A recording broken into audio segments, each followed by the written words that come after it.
Though many parts are DNA or RNA elements, most parts encode proteins. At the DNA level, the region of the sequence that is directly translated 3 bases at a time into protein is called the CDS, or coding sequence. The proteins that get made into parts are useful by virtue of their molecular function. If you were to write out some arbitrary protein sequence, there is little chance that this protein would fold into a structure and have a function. However, rare sequences participate in highly specific and complicated interactions with other molecules. We can generally describe molecular function in terms of covalent interactions, non-covalent interactions, and compartmentalization in chemical terms. However, it is more common to describe more nuanced terms for molecular function that include notions of their biological function. Enzymes are proteins that catalyze chemical reactions. They bind another biomolecule, usually a small molecule, perform a chemical modification to it, and then release it. The metabolites within the cell are interconverted and created by means of enzymes. Binding proteins bind to things. For example, antibodies usually bind to other proteins. Lectins are proteins that bind to carbohydrates, and transcription factors are proteins that bind to DNA and affect transcription. Chemically speaking, all binding proteins involve non-covalent interactions between the protein and its target. However, the specific classes of targets involved and their biological effect are labeled by these more specific terms. Transporters are proteins embedded in membranes that move a biochemical from one side of the membrane to the other. Signaling molecules are usually enzymes. For example, kinases are enzymes that react ATP with another protein, resulting in phosphorylation of some residues. They are usually described as a distinct class by virtue of the very different biological role that these enzymes play within the cell. Structural proteins, such as the microtubules and actin, are examples of binding proteins and enzymes as well. They are typified by their ability to form polymers. However, the reactions involved can still be described in terms of non-covalent binding interactions and a catalytic hydrolysis of ATP. Thus, these are distinguished from other classes of proteins based more on a specific classification of their biological role in the cell than the underlying chemistry. Finally, we have scaffolds, which are proteins that bind to other biomolecules forming complexes. The ribosome can be thought of as a set of catalytic RNAs held together by protein scaffolds. Kinase transduction cascades are also often mediated by scaffolds that hold a trio of MAP kinase, and MAP kinase proteins together into a complex. Proteins can alternatively be classified in terms of pragmatic design abstractions. For example, reporter proteins are proteins that can be quantitatively assayed upon expression in a cell. In the case of the fluorescent proteins, they cause the cell to absorb and emit specific wavelengths of light detectable with microscopy, cytometry, or fluorimetry. This categorization of proteins does not define any commonality of biochemical mechanism. Instead, it corresponds to a useful design abstraction corresponding to the commonality of usage between things like fluorescent proteins that turn cells colors and enzymes that catalyze reactions and emit light. Thus, the details of what these reporter proteins do mechanistically is decoupled from their utility and design.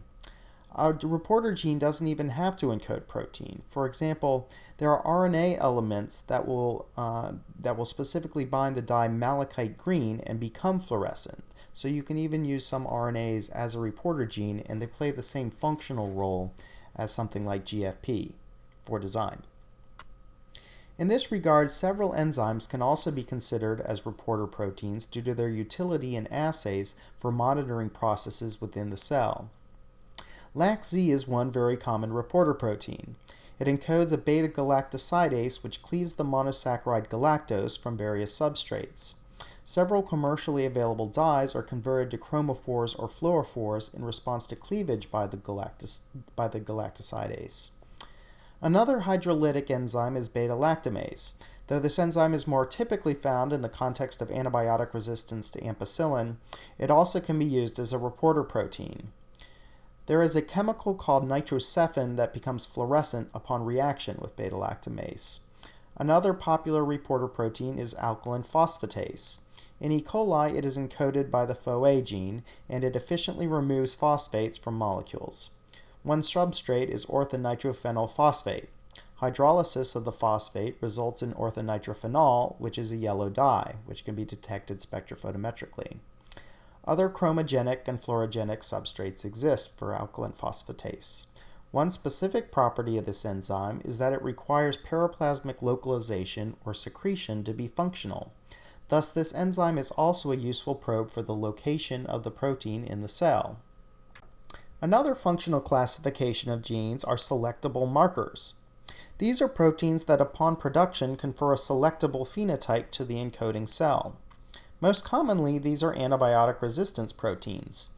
These are usually enzymes that chemically modify the antibiotic, enabling the cell to selectively grow in their presence.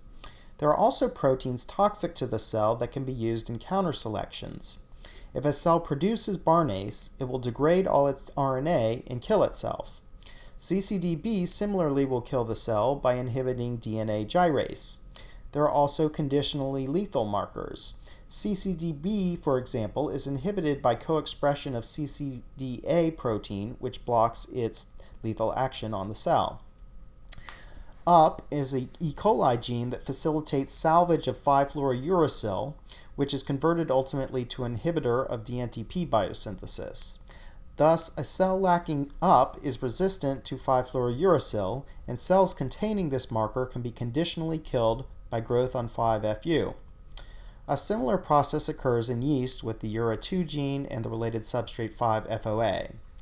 SACB is another one of these conditional lethals. Upon expression, it renders the cell sensitive to growth on sucrose. Another important functional class are transcription factors.